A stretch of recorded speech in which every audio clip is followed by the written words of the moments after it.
This is the Actual Fluency Podcast, helping you become a better language learner by providing motivating weekly inspiration, as well as top tips and tricks from expert guests. And now, your host, Chris Broholm. Hello everyone, this is Chris. Just wanted to take a moment here before the interview today to thank you all for listening and hope you have a great January so far. I hope you're getting ahead of your language learning goals and hope you're having a great time. I know that Americans are having a bit of a snow problem at the moment. I hope it hasn't been too inconvenient for you out there. And I just wanted to just take a moment to say thank you for listening. Sometimes I take a few minutes here in the beginning of an episode to just come out and just say what's going on. And I haven't done that in a few episodes, so I thought this was a good one to do it. And basically what's going on, well, it's the same old, the actual fluency is continuing. I'm going a little bit more professional this year. I'm spending more time on it. Hopefully I can increase it to a point where I can sort of make it my job. That would be amazing. But there's a long way to go before that, and I'll share much more about that on the vlog in the future. But in this episode, I talked to Keith Swayne from Canada, who is a very successful polyglot and language teacher.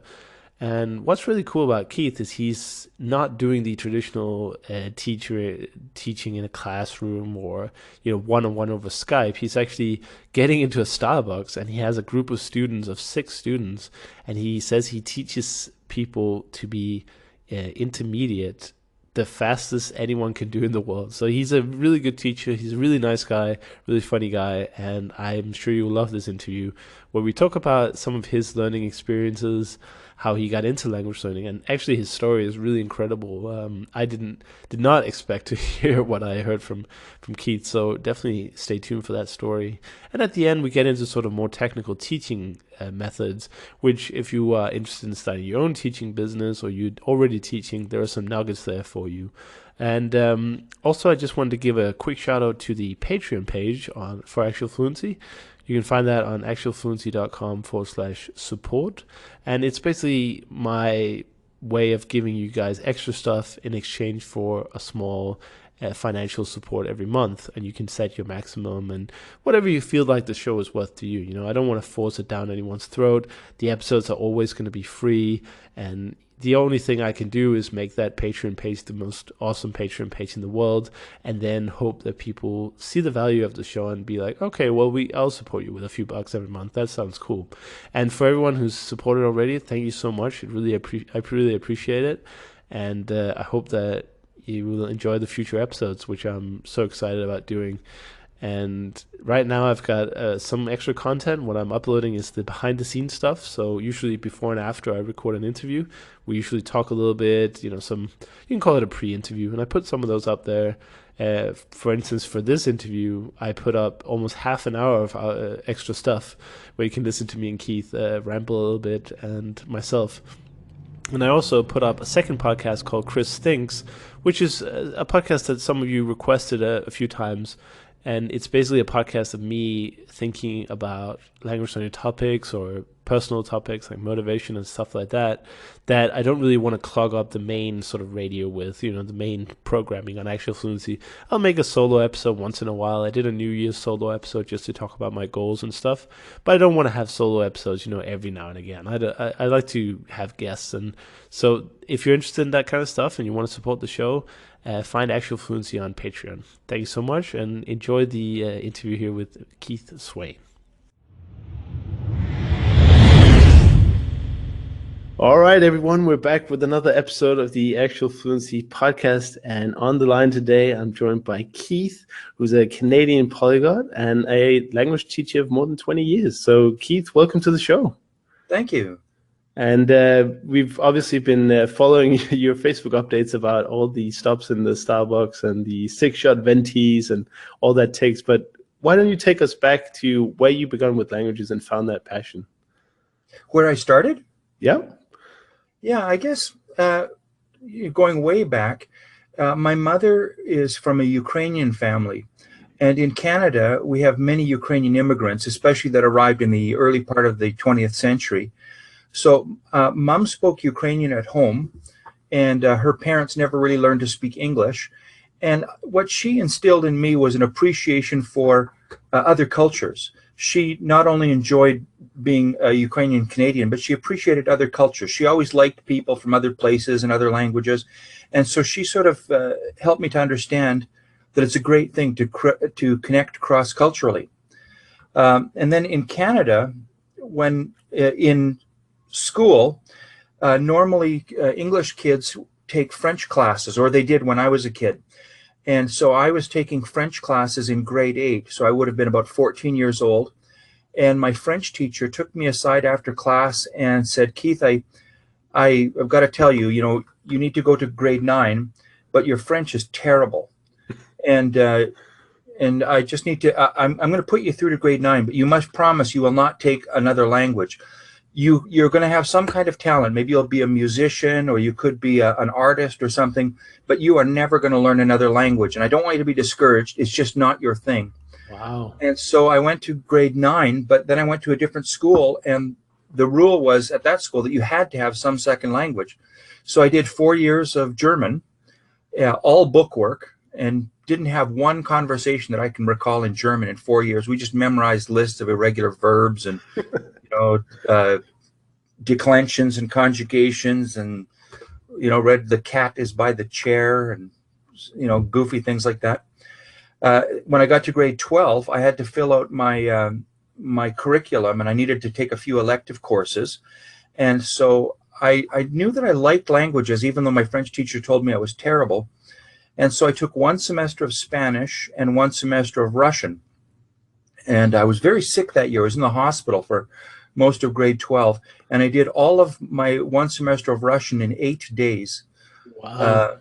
But I really loved Spanish. And my Spanish teacher kind of reversed the whole thing, took me aside after class and said, Keith, you could really learn this language. You just seem to get it. And something happened. Plus, there was a really cute Chilean girl in my class. So, the encouragement of my teacher and this hot Chilean girl, I was motivated, and that's what got me started on Spanish. I got married right out of high school, not to the Chilean girl, but to a nice gringa. And we got involved with refugees because Canada is a country that accepts refugees from all over the world. So we were helping Vietnamese people and Ethiopians and Polish people and a lot of Latin Americans. And I had my 1 semester of high school Spanish, so I could say the pencil is red and the cat is by the table and useful things like that. But I started with that. I spoke Spanish every day for years, actually, constantly speaking Spanish. And I was really young because I got married when I just turned 19. And I was motivated and I was young. And I didn't study Spanish very much, but I learned to speak it really well, to the point that if I'm speaking Spanish, native speakers will ask me if I'm from Guatemala or from El Salvador because my accent is really sharp. I'll always get busted. I mean, if I talk for a while, they'll realize that I'm not a native speaker, but my Spanish was very strong. And then from there, I went on to learn Portuguese and Esperanto, and I went back to my German. And I've just been very interested in connecting with people cross-culturally. One of the things I just posted on Facebook the other day, I'll show you on the video, and then the listeners, I'll describe it to them. But I have this little necklace that I wear around my neck, and it's a little chain with little wooden tags that I used a wood burner, and I put the names of languages that I speak on here in those languages. So it says Francais, Espanol, Deutsch, Tagalog, Ruski, Polski, Esperanto. Anyhow, I wear these things around when I go to Starbucks or whatever, and people see them and they start conversations with me. And that is really how I meet people that I talk with, is out in public. I start conversations with total strangers, and I'll speak anything, including Tagalog, which I barely know anything of at all. But if I hear people speaking Tagalog, I have to walk up and, I'll ask them, "Nagsasalita ba ikaw ng Tagalog? Do you speak Tagalog?" "Oh, yeah, yeah." And then they're very, very warm and encouraging people. Anyhow, so that's my language obsession started when I was in high school, especially. And now it's just all I do. I learn and teach languages. What an incredible story. And I must say it's double incredible because people who come to this point where you are now, completely in love with languages and obsessed with it, working it, breathing it, I mean, they usually start off with somebody being very supportive in life. Yeah. But it's really fascinating that you started with somebody saying, basically a naysayer, right? Basically somebody saying, you're bad at languages, you shouldn't do it. I mean, what kind of teacher is that? I had a math teacher like that. It was, I mean, no matter how bad a kid is, you don't want to kill every single dream in that area, right? I mean, that's ridiculous. But you somehow managed to bounce back, which is completely incredible. And I love the idea of the chain. I wish I had one. I'm actually, my wife gave me a Christmas present. I just have to go down to the tattoo shop. But on my right arm, on the inside of my right arm, I'm going to get a list of 10 languages that I speak to some degree. And on the other arm is going to be 10 languages that I either don't speak much at all or they're on my list. I have a goal of speaking 20 languages at a B2 level by the age of 60. So I'm 55 right now. Amazing. So I'm going to get this tattoo. And then when I, hold my hand out to pay for my coffee or whatever, and then people start conversations. That's what happens now with the tags around my neck. I meet people, I speak, in Canada, you always meet immigrants, and there's always an opportunity to speak another language. Right. Yeah, I understand that Canada is a great place for aspiring polyglots to live because of the abundance of languages just available everywhere. Yeah.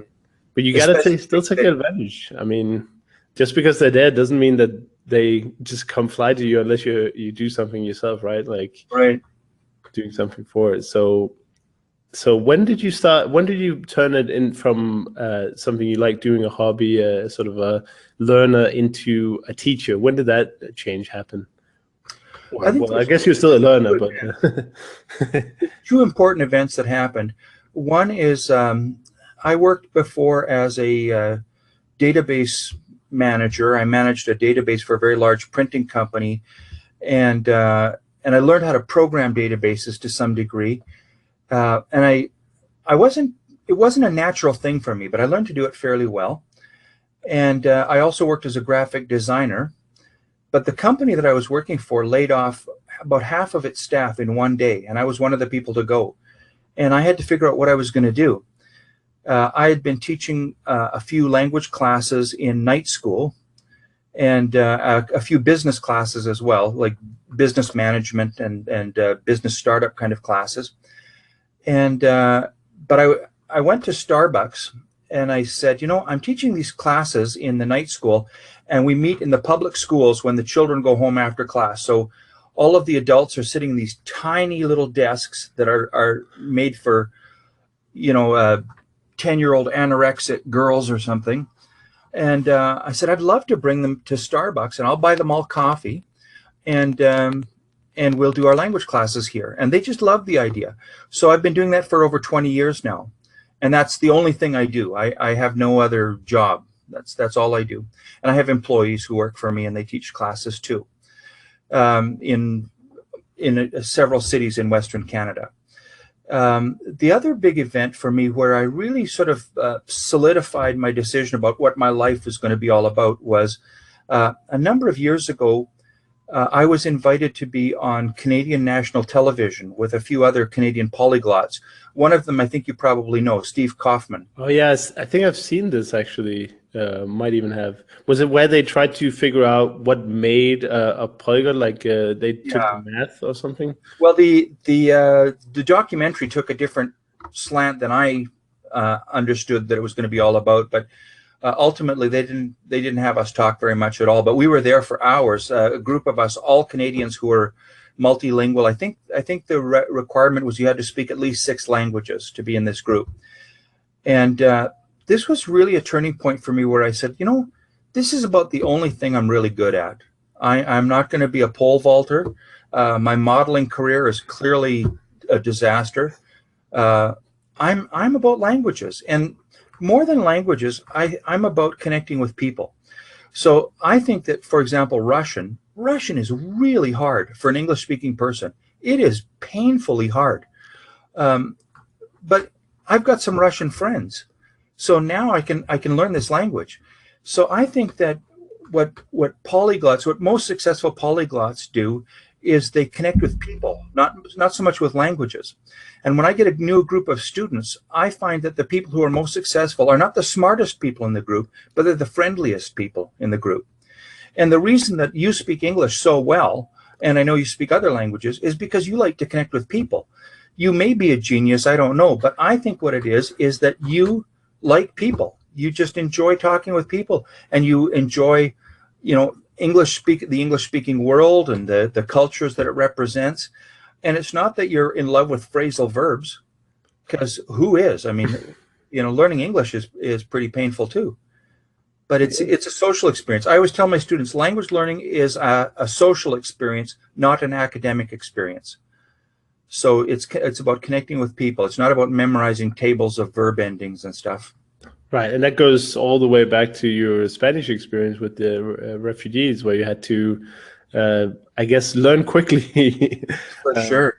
For Sure. So how? In the end, my daughter married a boy from one of the families that we met when on the first day they arrived in Canada. Wow. So it was really, you know, years later, she was, you know, about 20 years old or so, or in her early 20s, and she told me that she was going out to see somebody, and she told me the name, and I said, "Is the last name this?" Yeah. Anyhow, she married this guy, and after we met in a taxi when they were little kids, that part of the family. Wow, full circle there. Full circle, yeah. It was really bizarre, actually. So is this philosophy of learning languages by using them, by speaking them, is something that I've seen a lot of very successful polyglots talk about a lot. But in practice, how does it actually work? Can you maybe share a little bit of your experience, maybe contrasting the Spanish with how you approach it today, what's happened in that span? Because to me, it's, and maybe the listeners are thinking the same, where, oh, you just speak the language and then you learn it. I mean, to me, there's a question mark in between. What happens there? Yeah, that's an interesting question. And I think that what I did when I was, 19 years old and even 18 years old learning Spanish, and what I do now is really quite different. I think that if I'm tackling a new language, I can do it fairly quickly now. The first language is the one that kills you. You work really hard because you're not just learning a language, you're learning how to learn languages. And then once you've got that, you say, sure, bring it on. Italian, Swahili, I know I can do it. Some will take a little longer than others. But what I do, for me, the reason that the connection with people is so important is because that's what motivates me to learn anything at all. So most recently, about a year ago, I was in Starbucks, of course, and I heard some people speaking another language, and I couldn't quite hear if it was Serbian or Ukrainian or Russian, but I knew it was some kind of Slavic language. So I leaned in and I walked over to the table. I'm shameless. I'll walk up to absolute strangers and start conversations. And I had my one semester of high school Russian. And so I said, "Извините, вы говорите по-русски? Do you speak Russian?" And she said, she was so friendly, just to even, find somebody who appreciated Russian language and culture. Well, she moved over to the table that I was sitting at with her friend, and we just became great friends. She's over at our house about once a week now. She does some work for me in my office, and she's become great friends with my wife. But because of that social connection, now I'm interested in the language. So I am very, very fond of ASIMEL programs.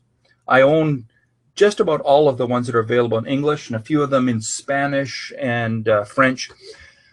But I could never possibly get through an ASIMEL program if I didn't have some kind of a heart connection with people that I love. And so my good friend Paulina, I just love her to death. And so now when I'm looking at Russian verbs of motion and verbal aspects and for me the most painful thing in Russian by far is the floating stress. The stress is on one spot in a word, and then in another part of the conjugation it's in another spot, and it just seems so completely random to me. I could never do that if I didn't have a connection with a person, and that we sit and we have conversations and I hear how she talks and I start to recognize that this sounds right, that sounds weird. So it's really the connection with people motivates me so much. If you were living next door to me, I would definitely be getting myself a Danish course. Right. And I would be trying little things out on you right away and just moving it up a little notch every now and then, because it's all about the connection with the people. And I do start speaking from day one. I don't.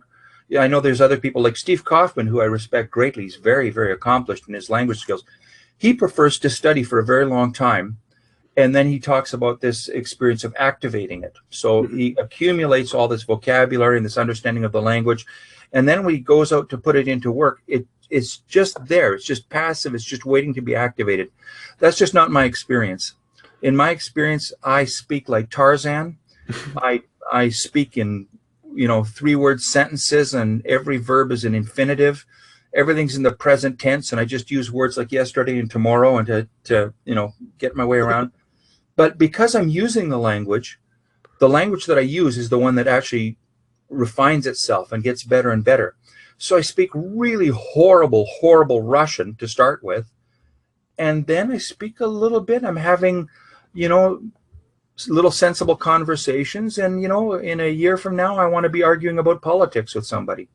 Right, you get those small successes that build onto greater ones. Yeah, and using it all the time, constantly staying in contact with the language because of personal contact. And I guess you said something about learning to learn. You're also learning what are those minimal viable vocabularies that you actually need. Let's say for any language, really. Once you've done that with a few languages, I'm going to need today, tomorrow, and something like that. So that's why you can jump straight into it, because you absorb those right away. I've heard other polyglots talk about that it gets easier the more languages you get to. Have you ever studied Esperanto, Chris? Yeah, I spent about a month in 2014 learning it, and then I went to a weekend in Berlin with Chuck and Judith. Oh, yeah. Very cool. And they had an immersion weekend where we only spoke in Esperanto, which was very bizarre because I only spent a month learning it. Yeah. But it was good fun, and at the end of the weekend I could speak. And today, I have a sort of useful Esperanto that probably minimally viable, but it's good fun. Well, one of the first things that I learn in a new language is I refer to the Esperanto table of correlatives, like who, like kie, tie, chie, nenia, all of those things, and those are just such key words to talking in any language. Unfortunately, in other languages, they're not always that nice, tightly organized and recognizable from one to another. But knowing those words, who, what, where, when, why, this one, that one, no one, everyone, that's often part of what I'm thinking about when I'm accumulating my really beginner vocabulary in a new language. Right. Yeah. Those Chuck actually has made a dance called the Correlative dance, and we did that. Yeah. Wow. So it's about basically there are some gestures you do. I can't remember it now, but for instance, if you want to say ki am, then you point to your watch. Cool. Watch. So what time in a way. Yeah. And of course, learning Hungarian, they also have similar systems, but it's a little bit confusing because me is what in Hungarian. So Hungarian is extremely confusing for me because nem means easy in Danish, and it means no in Hungarian, and igen means yes, but it's again in Danish. Yeah. So everything sounds like something else, and it's highly confusing. Wow. So that's just takes practice, and but yeah, maybe I can find some information about the correlative dance. I don't want to do it any disservice for trying to butcher it here on air, but we did it in Berlin, and it was quite useful because you could connect the gestures to something that's slightly more, let's say, esoteric in a concept. And one thing you said, I mean, it's definitely true that because they're so regular, it does make it easier for you. But I also find that it's slightly difficult because they also sound very similar. So it's sometimes hard to separate them in your mind, I feel like. Yeah. But it's a very cool concept of Esperanto where you can basically, you get so much useful language for literally 5 minutes of studying. Yeah, exactly. And you can combine them and stuff like that. So yeah, I love Esperanto. It's good fun. So as a language teacher, one of the things that I do is I try to make everything just about as simple as Esperanto. So last night I was teaching a group of students the Spanish past tenses. I'm not sure if you're acquainted with, in Spanish you have the preterite tense and the imperfect tense, and one of them describes events that were going on over some period of time or repeatedly in the past, and the other is events that occurred and they're finished. Well, most textbooks and most language courses teach this just terribly. I think if you wanted to be completely discouraged with learning the Spanish language, just try to learn the past tenses from a textbook. They're awful.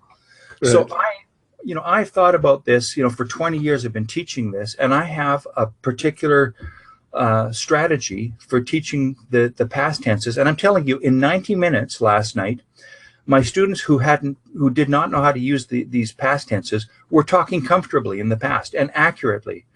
They didn't make any mistakes. Wow. And because what I obsess about is how do I make this information accessible to another person? Not just talking and talking, but how do I make it accessible so that not just that I can speak great Spanish, but I can make you speak good Spanish. And that's my other obsession. I mean, aside from collecting languages myself, what I think about a lot is how can I help people become bilingual? And now I've got over 1,600 people in my student database, and I don't know how many people I've taught over the years, but I've never met anybody that I couldn't make bilingual. Never. Wow. And do you have any other sort of ninja, let's say, simplifications that you've done over the years that kind of revolutionized the way you taught a language or parts of a language?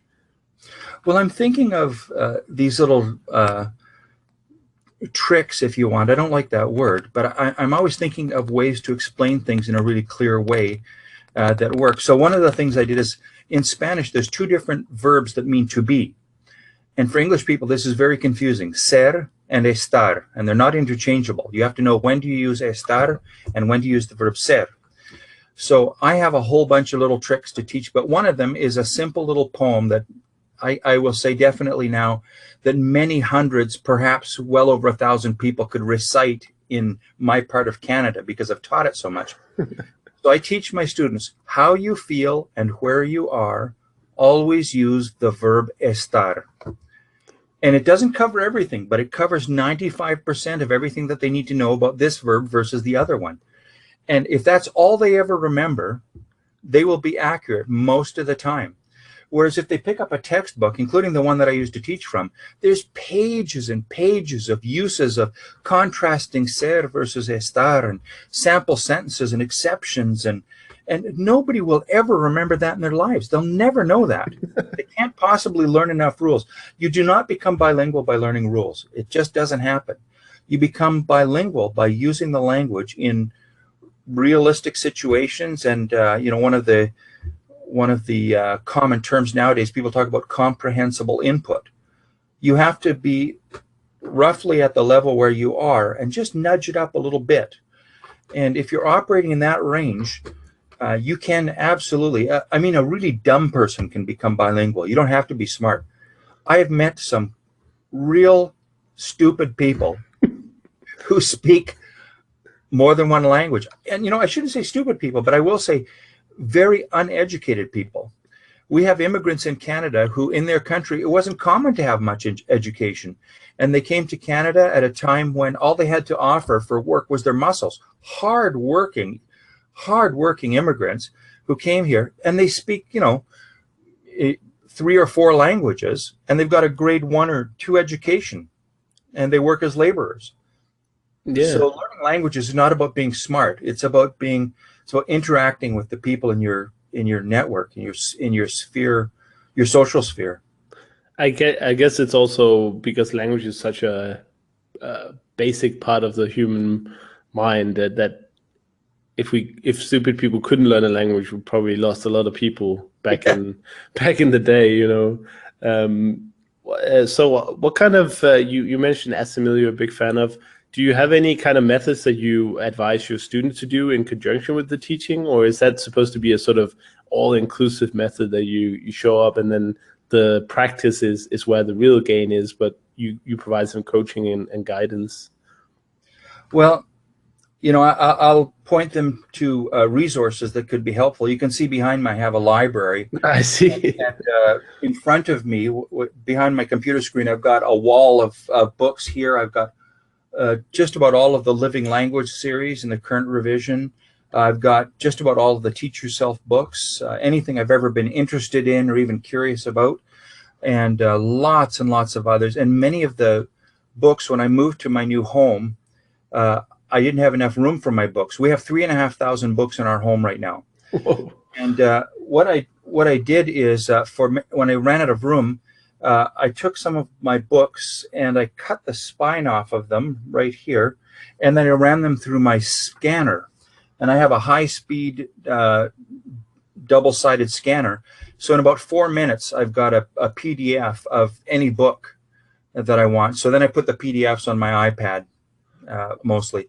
So I've got a lot of physical books, and I do, you know, my students will say, hey, what do you recommend? I think having some kind of an audio program is helpful at the beginning for most languages. Spanish is an oddball because it is so phonetic. And for English-speaking people, it's so easy to pronounce. You know, everybody pronounces Spanish adequately in the first lesson or two. Oh, wow. But French is much more difficult for English people. You know, there's sounds that we don't have, and the rhythm of the language is very different. And so I think that at the beginning, it's really helpful to have some kind of an audio program. Some people like Pimsleur. I find that really slow. I'm kind of fond of Michelle Thomas. Mm-hmm. I did that to launch my Russian. So I'll recommend things like that. Some people will do homework. Most of my students will never, ever do homework. I assign it every week, but I don't count on them doing it at all. Some people do. And it shocks me every time it happens. But I honestly think the fastest way for the people in my classes to learn a language is to attend my classes, because I can get them from 0 to B1 faster than anything else that I know. Because that's all I think about. It's all I do. And I don't mind saying I'm terrible at a lot of things, but one thing I do well is I'm a good language teacher. Right. And I can get anybody to a conversational level in another language pretty quickly. That's incredible. And also you're obviously resting on the many years of experience you have as learning the languages yourself. So you can pass on those aha moments, those 80% that make up, or the 20% of the knowledge that adds up to 80% of the use. Yeah, that's true. And I think that's fantastic. And I also use gold lists. Have you heard of gold lists? Oh, yeah. I tried it once. For me, your listeners who haven't heard of it, this is a system for learning vocabulary. And if you Google gold list on and find some sites that teach how that works, I found that really effective. One of my goals, I think it was about 2 years ago, I decided I would increase my French vocabulary by 3,000 words in 1 month. And it was insane. I mean, it was much more than an hour every day. And it was a little tedious because that was a little too fast. But I followed through and I did it. And my French improved dramatically. I mean, my vocabulary improved dramatically doing that. So I'm fond of gold lists. I like an audio program at the beginning. But I always choose what I would call a pace setter book. So, a course that I'm going to use as the main thing that I'm using. And these days it's mostly Asimil. I've got German here, and my second level of French. I got all the other ones here, Portuguese and Dutch, and someday I'll do Chinese.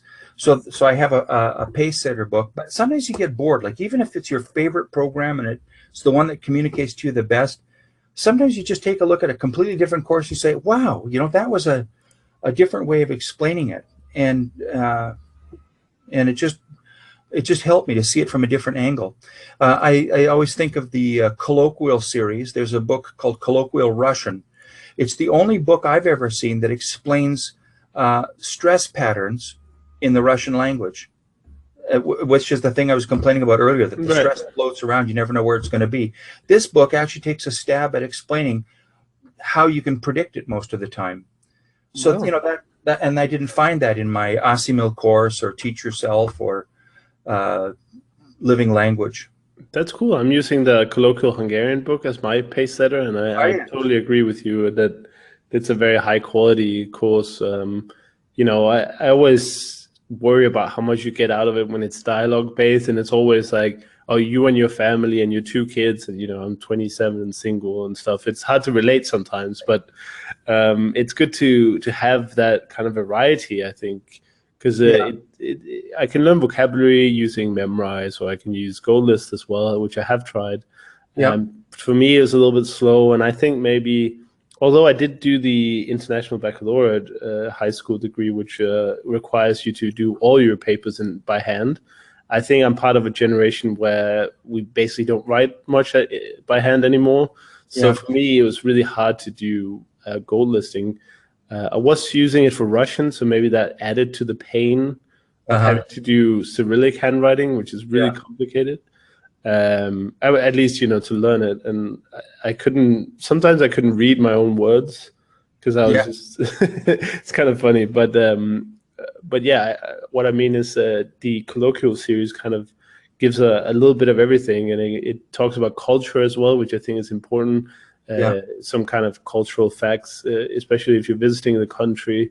It's nice to know about customs and all these kind of things that you might meet, maybe with eating or tipping or any kind of cultural norm. So +1 for colloquial for sure. And also they're very reasonably priced because the audio is free now online. So you don't have to pay. But I noticed that in Canada, the price of the books has gone up a lot. Oh, really? Yeah, very, very substantially. The bargain in Canada, in my country, is the living language programs. So let me just grab one here. I will lean away from the camera for a second. That's all right. So living language in the current revision looks like this. And there's a sleeve on it. So I take the sleeve off. And then inside is a bunch of books. So there is essential, intermediate, and advanced. And there's a set of 9 CDs. So there's lots of audio. And there's even a notebook for you to write your own notes in. And this, in Canada, this is very inexpensive. I can buy these right now for less than 40 Canadian dollars. And, and Canadian dollars are lower than American dollars. So you can imagine, there's not very many 6-shot Americanos, and I bought myself another language course. And it's a lot of material. I mean, it's 3 levels of language. It's 9 CDs of audio. And it comes with an app or something too, right? Or some kind of online access? Yeah. I don't use apps on my phone too much. And but I'm with you. I guess I'm just old enough that, or I'm just young enough that I don't write anything by hand anymore at all, except my language stuff. It's the only thing I ever write by hand. I write gold lists, and when I'm sitting down with somebody who speaks my target language, then I write notes, and more often I get my partner to write notes. So this is a technique that's really important to me. I'll sit down with my Russian friend. The other day I was, my Russian's at the point now where I can tease her. So I was accusing her of selling pot to supplement her income because she wasn't making enough money as an English teacher. And so I'm joking around and I'm listening to the words. And what we do is we'll talk for half an hour, and she'll sit there with the notebook and write notes of things that I said wrong. So rather than interrupt me during the conversation and discourage me and correct every little thing, after half an hour, we'll stop and she'll say, I noticed that you put the wrong ending on the word pot because that's a feminine word in Russian. So you need to put this ending on. Oh, okay. So we talk for half an hour and then we review.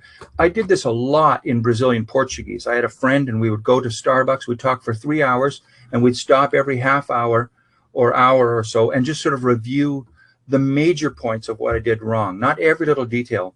This for me was very helpful. And then I went away with my notebook and I could read the notes of things that I was doing wrong. Especially things that I was doing wrong repeatedly. When I'm teaching my students, I only correct 2 kinds of mistakes. I correct mistakes that are so confusing a native speaker wouldn't even know what you were talking about, and I correct repeated mistakes just so that they don't become fossilized, and that you always you're constantly calling the coffee la café. Well, it's el café in Spanish. So if you say that wrong the first time, couple of times, I won't even talk about it. But if you say it wrong, 5 or 10 times, I'll say, hey, I just noticed, Chris, you're making a mistake on this word café. So I want to highlight this. And every time you say this, I'm going to ride you on this until we get it straight, because I want to make sure it doesn't get burned in your brain wrong. So that's what I want for me too. I don't want to be corrected in every little thing that I do wrong, but things that I do repeatedly or things that just don't make any sense. If I say something in Russian and the person looks at me like I'm on crack. And that does happen in Russian. That makes sense. That does happen in Russian. I've done that with my tutor many times, where I thought, like, this is perfect Russian. It makes perfect sense in my head. Yeah. And she's like, yeah, I understood sort of the words you were trying to say, but it didn't really make any sense. One time I went to the bank. I was living in Vancouver, and we have a very large Chinese population in Vancouver. And I was trying to talk to the teller in Chinese, and she looked kind of puzzled. It wasn't going very well. And then she said to me, she said, "Are you trying to speak to me in Chinese?" That's how bad it was. She wasn't even sure it was Chinese I was trying to speak. Right. Oh, man, that was a lesson in humility. Yeah, there you go. Well, it hasn't stopped you, you might say. So you're still fine. You're still fine. So it sounds like you're doing a lot of language exchanges as well, apart from, of course, having the classes as sort of one big language exchange. Do you have any, when you have a language exchange, let's say for Brazilian Portuguese, did you then offer something in return, or was it just, let's talk Brazilian Portuguese for an hour? Well, I have done almost no conversation online. I've talked with a few Facebook friends in Brazil or in Europe or in Africa in French. So I don't do that online, and I know that a lot of people do, and they get a lot of benefit from it. I just find that the face-to-face thing really energizes me, and that's what I thrive on. So I meet people in public. I make friends who speak other languages, and sometimes they want to speak some English, and sometimes they don't. My Russian friend, she wants to speak French with me. Okay. So, French or Spanish. So we speak either Russian or French or Spanish and try to avoid English. But she certainly doesn't need any help with her English. Her English is flawless, and she's an English teacher from Moscow. Right. Very, very talented teacher. Wow, she's amazing. But so it's not really a fair exchange. I tend to come out on the winning end just about every time. Well, that's, I mean, the one thing that I really have seen a lot in these unusual, let's say, to find speakers of the language is that they just enjoy listening to their native language for a change. They might be living in an English world where every day they listen to English, and they might go home to their family and speak their language, but I mean, there's nobody outside their home that speaks the language probably, unless they're in some kind of enclave or something like that. And sometimes it's just a joy. True. Yeah, most of my friends here are not here with their family. They're often students, from other countries, and they speak English all day long. Sometimes they're here to study English, and they work very hard. They're taking classes and they're doing homework, and they're surrounded by English people. And it is such a relief to go out and say, "Oh man, finally I could speak Portuguese for a couple of hours." What a relief. So they thoroughly enjoy it. And it's also kind of fun if you haven't met somebody who's a foreigner who's really interested in your own culture. Right. Like, if you meet somebody in Budapest who is really interested in Denmark, knows a little bit about the country and the history and stuff, it's kind of fun. Yeah. You just enjoy talking about your history and your family history and your national history. And So Yeah, that's and what happens, I think. I'd love to just help people with language as well. If somebody in Budapest, and if you're watching or listening out there, feel free to write to me. If anyone in Budapest is learning Danish, again, it's tough to find a why for that's happening, but people are learning languages all over the world, right? Sure. I would be happy to help them without any kind of reciprocation required, because I feel like it's my duty to share my language that I was given. I might not enjoy it more than I enjoy English, but it's my unfair advantage, right? It's the language that I can say I speak absolutely unconditionally native level. Yeah. So for me, if you ask me if I'd help you with Danish, of course I'd meet up and have a Starbucks and talk to you in Danish. That no problem. So I don't see it as a problem at all. I think a lot of people are extremely happy to just speak a little bit in their own language once in a while and blow off some steam. I also find that, especially at the lower levels, the best teachers are not usually native speakers. So if somebody wanted to learn English and they had a choice of having you as their teacher or me, I would recommend you, because you have looked at my language as a foreign language, probably not for a long time, but you understand how this thing works from the point of view of somebody who didn't just grow up speaking it. And so they say, what the heck is a phrasal verb? Well, most English people couldn't tell you what that is, and they certainly couldn't explain it or demonstrate it. When do you use the words under, beneath, and below? An English person will just stare at you like you're from outer space if you ask that question. We don't know. But I'll tell you, my Russian friend, who's an English teacher, she will tell you. She'll tell you exactly. She will tell you when one letter sounds this way and one letter sounds that way. She understands phonetics and grammar, and she just has insight because she's looking at English as a foreign language. So when I'm teaching Spanish to the low levels, I'm definitely a better teacher than most native speakers. And sometimes students say, I've got to find a native speaker. Actually, you probably shouldn't. I hear that all the time. All the time. But once you get there, once you're getting to a certain level, like what you want to find to learn Hungarian is you want to find, ideally would be a Danish person who learned Hungarian, but somebody who learned Hungarian as a foreign language. Yeah. And they'll tell you, this is insane. Let me tell you how this works. And then you get to a point where you can say, I could go to Starbucks and I could ask somebody about their family and about their work and about themselves. And then that's when you want to make that transition. You want to start hanging out more and more with native speakers. But at the beginning, often a foreigner who speaks your target language well, even if they've got a bit of an accent, they're just so valuable.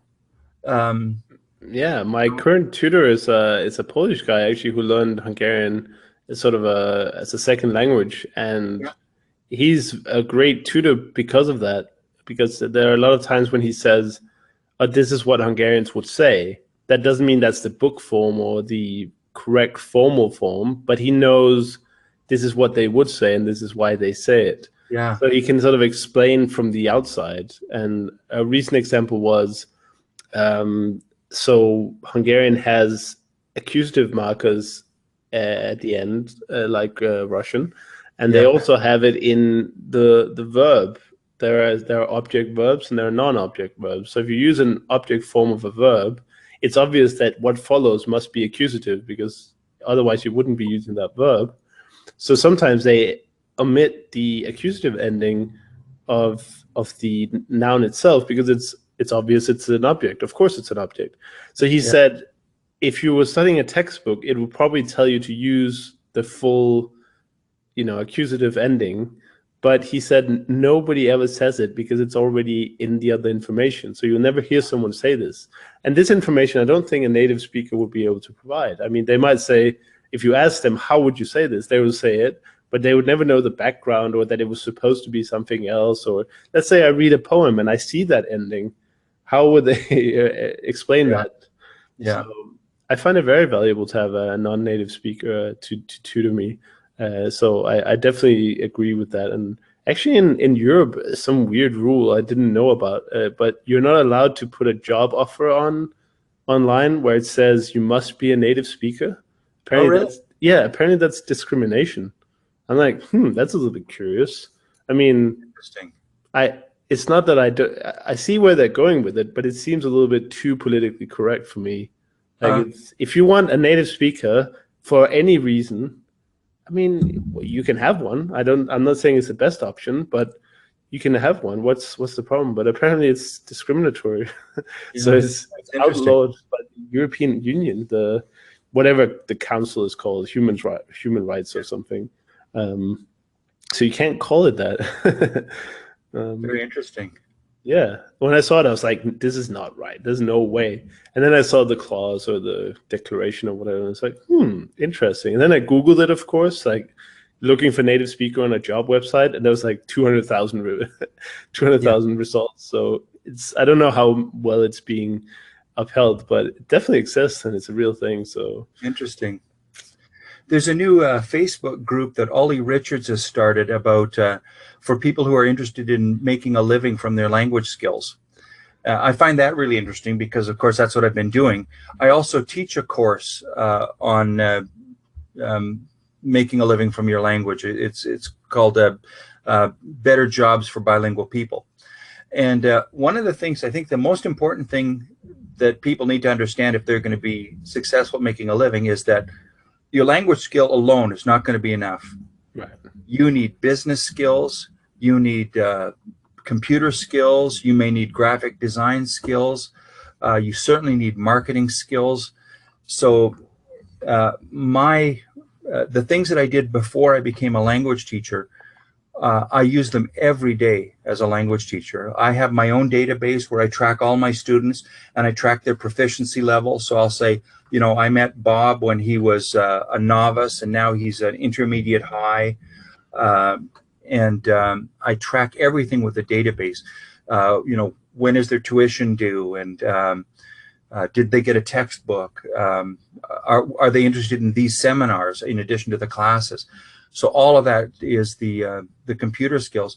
The graphic design skill, I designed my own brochure, which I have right here.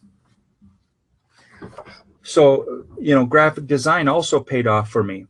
Yeah, that looks great. Yeah.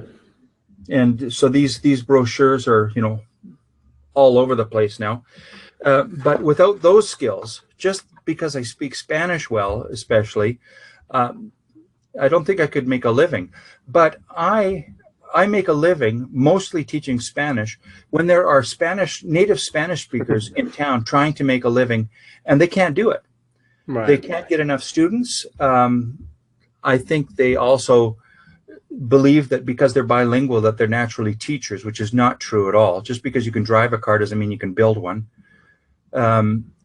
So to be successful in making a living as a teacher or a blogger or managing a website or a membership group or whatever it is, you need to accumulate a whole bunch of skills. You need to read a few marketing books and business books. You need to be sharp on your computer skills.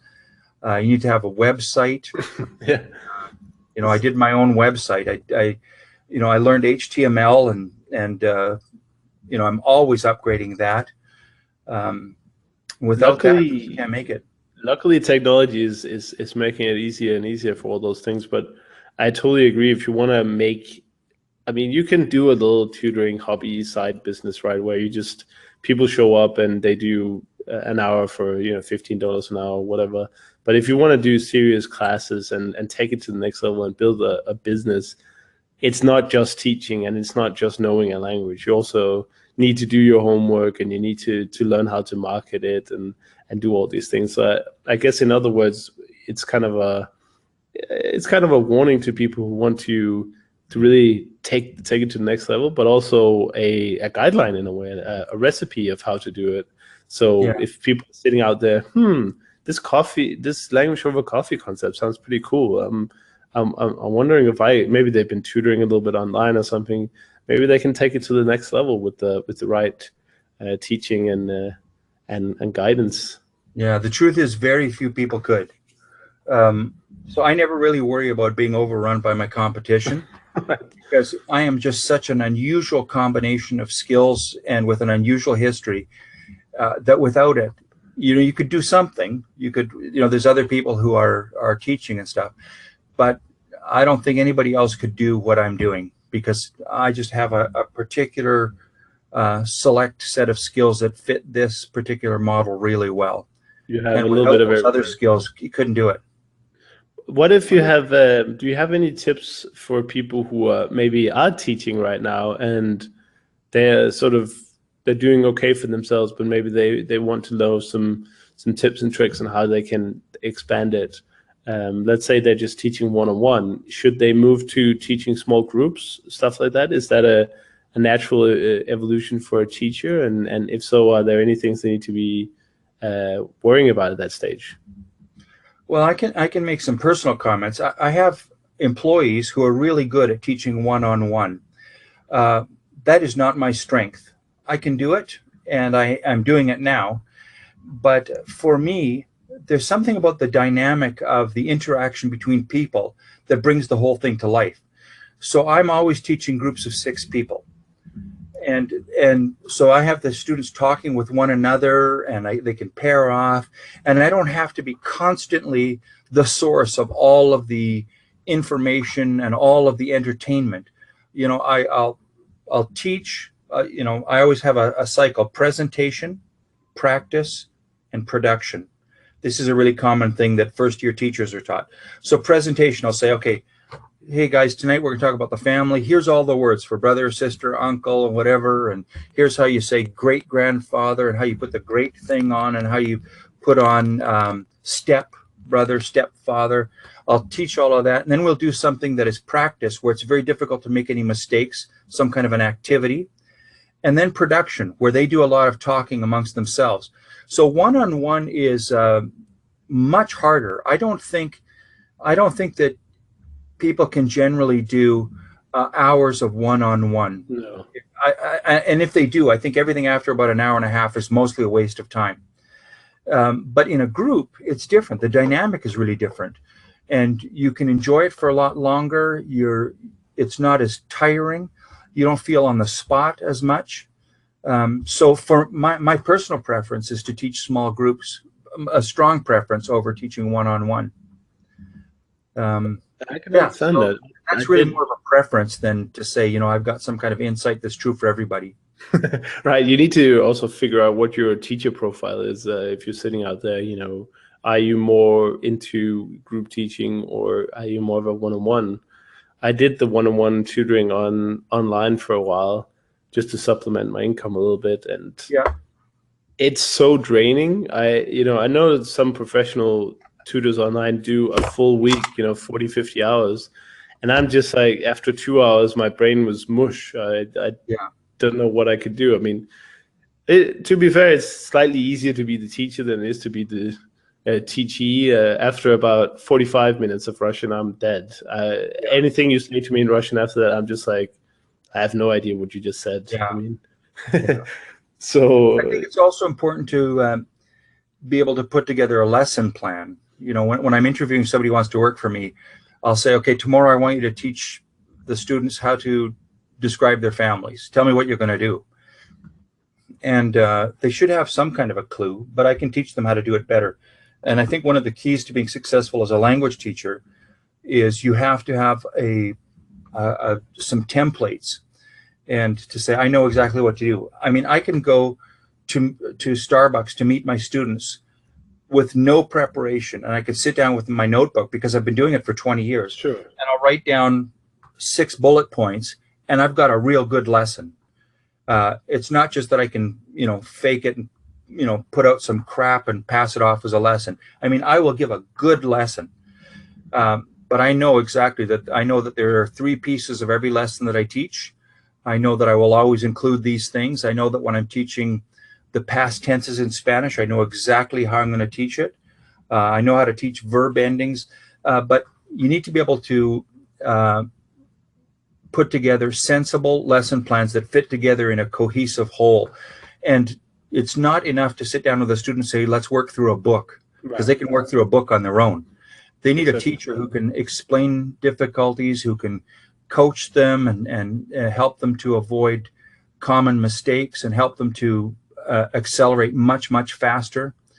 If your teacher doesn't help you speak the language a lot faster, you're wasting your money. Right. That's what I do with my tutor in Hungarian. Is I told him, it's nice that we doing vocabulary and stuff, but I said I can do memorize 5 hours a day if I'm forced to it. Yeah. I don't want to do that, but let's say I do 30 minutes a day. That's more than enough to learn several thousands of Yeah. words in a year. And I told him, what I need help with is this ridiculous amount of endings and grammar that's in Yeah. the language. Because I can look up in a grammar book, but without context, it just doesn't stick. I mean, you can't learn tables. You'd have Yeah. to drill them for weeks and weeks. Yeah. And we've tried that. That's horrible. So basically, what we do is I just try to produce stuff.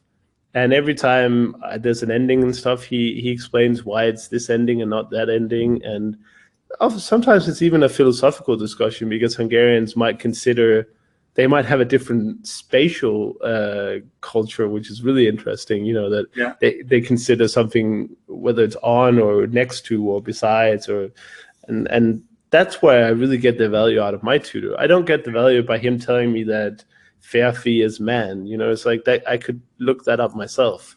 Yeah. So we just try and be productive and go kind of I guess it's a patching way because I try to say something and then we sort of work towards the correct answer. And he doesn't just spill it out and say, this is what you should have said. Yeah. He's like, he types most of the word and then I can see, I didn't get the ending quite right. And then that process makes me think more about the endings all the time. And so that's just a personal experience. And obviously you can do it in a million ways, but for me, that's a perfect balance of the things that I can do myself easily, vocabulary. Yeah. We don't need to spend any time on that whatsoever. I mean, yeah, he'll tell me some words, but we don't go through text and have like a vocabulary list next to it or stuff like that. It's not necessary because I can do vocabulary lists until I drop, it's Exactly. very easy. But anyway, it seems like time has flown away from us and it's getting a little bit late here. So I want to thank you for sharing all your great knowledge and your story. It's amazing to hear how you could have such a naysayer in the beginning and just, I guess you showed her or him. It was her. I would like to bump into her and talk to her in French now. Yeah, you showed her for sure. So thank you so much, Keith. Mention it all. It was nice chatting. It was nice chatting. I really appreciate your podcast. And for anybody who's listening to this for the first time, you really do want to go back and listen to a bunch of other episodes. I know that one of the goals is to give, tips and tricks to help you learn languages. What I find mostly that you're especially good at, Chris, is the motivation side. If you're feeling kind of, lazy or disinterested, or you're saying, what's the value in this? You just listen to a few episodes of Actual Fluency Podcast and you'll be into it again. You said, that is really fun. That is really cool. That's really interesting. And you'll hear a lot of different people with different approaches and different insights, and something will be really helpful for you. Thank you so much for that. That was really amazing. And that's also one of the reasons why I started it, is to inspire and motivate on a weekly basis, because as I think we alluded to in the beginning, about how to learn is more about how you keep learning. It's the motivation is such a huge part of it. That's for sure. And I talk a lot about motivation recently, but some of the powerhouses of motivation, 33 with Alberto is a powerhouse. He's a beast. Oh yeah. If you've ever seen Alberto Arrigini on Facebook, he's up at 3:45 a.m. Yeah. And, he's going to the gym at 4 or 5 or something like that. And he has his own business, his own language learning business, teaching Italian, and he's learning 2 new languages. And so 33 is for me my personal favorite motivation. But thank you so much for that. I will never be awake at 3:45 in the morning. Well, only if you haven't gone to bed yet. Drinking too much coffee or something. Right, unless you haven't gone to bed yet, which happens once in a while. But yeah, thank you so much, Keith. It was really nice to connect after we've talked a little bit on Facebook. So nice talking with you. Stay in touch. Good.